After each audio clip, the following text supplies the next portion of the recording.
I'm talking about the optical I. So when we are aware of the ego I, we are aware of this chronic tension inside ourselves. And that's not us. It's a futile tension. So when we get the illusion, the image of ourselves, married to a futile tension, you've got an illusion married to a futility. And then you wonder why I can't do anything. Why I feel in the face of all the problems of the world impotent. And why I somehow cannot manage to transform I. Now here we get to the real problem. Because we're always telling each other that we should be different. Now I'm not going to tell you that tonight. Why not? Because I know you can't be. Nor can I. That may sound depressing, but I'll show you it isn't. It's very heartening. But everybody, you see, who is at all sensitive and awake to their own problems and human problems is trying to change himself. We know we can't change the world unless we change ourselves. If we're all individually selfish, we're going to be collectively selfish. If we don't really love people and only pretend to, somehow we've got to find a way to love. After all, it's said in the Bible, "Thou shalt love the Lord thy God, and your neighbor as yourself." You must love. Yeah, we all agree. Sure. But we don't. And this particularly becomes appalling when we enter into the realm of higher things, by which I mean spiritual development. Everybody these days is interested in spiritual development. And wisely, because we want to change our consciousness. Many people are well aware that this egocentric consciousness is a hallucination. And that they presume it's the function of religion to change it. Because that's what the Zen Buddhists and yogis and all these people in the Orient are doing. They are changing their state of consciousness to get something called satori, or mystical experience, or nirvana, or moksha, or what have you. And everybody around here is really enthused about that, because you don't get that in church. I mean, there have been Christian mystics, but the church has been very quiet about them.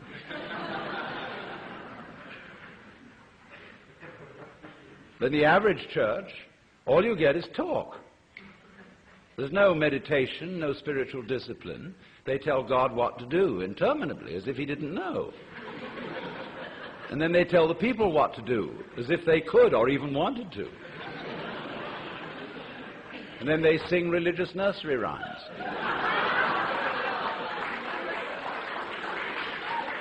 And then, to cap it all, the Roman Catholic Church, which did at least have an unintelligible service, which was, you know, it was real mysterious and suggested vast magic going on. They went and put the thing into bad English. And they took away incense, and they became a bunch of Protestants, and the thing was just terrible. So now all these Catholics are at loose ends. As Claire Booth Luce put it, not to be a pun, but she said, you know, it's no longer possible to practice contemplative prayer at Mass. Because you're being advised, exhorted, edified all the time. And it becomes a bore. Think of God listening to all those prayers. I mean, talking about grieving the Holy Spirit. It's just awful. People have no consideration for God at all.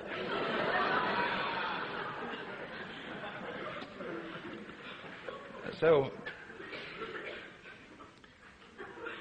but in pursuing these spiritual disciplines, yoga and Zen and so forth, and also psychotherapy, there comes up a big difficulty. And the big difficulty is this. I want to find a method whereby I can change my consciousness. But therefore to improve myself. But the self that needs to be improved is the one that is doing the improving.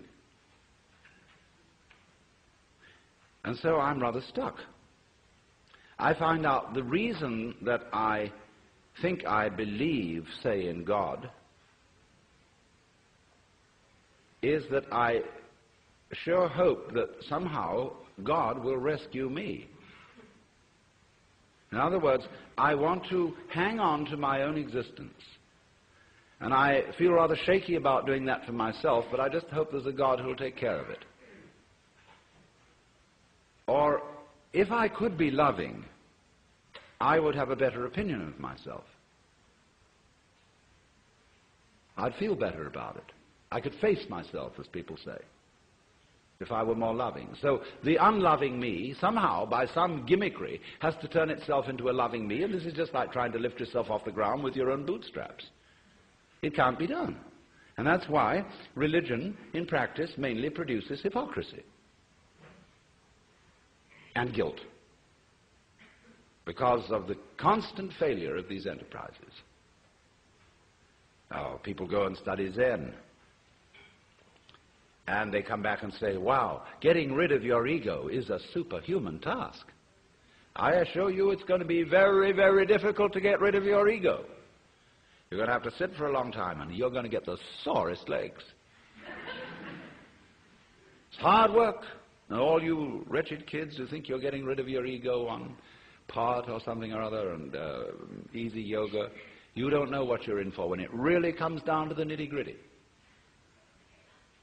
Well, you know, the biggest ego trip going is getting rid of your ego.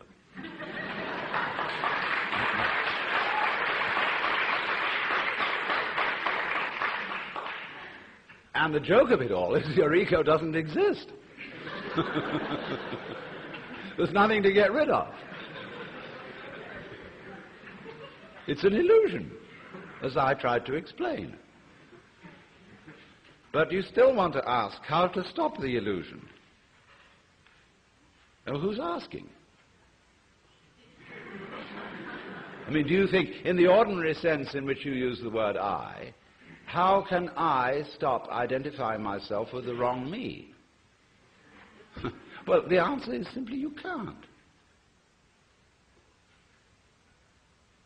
Now, the Christians put this in their way when they say that mystical experience is a gift of divine grace. Man, as such, cannot achieve this experience. It is a gift of God, and if God doesn't give it to you, there's no way of getting it. Now, that is solidly true. You can't do anything about it because you don't exist. Well, you say, that's pretty depressing news.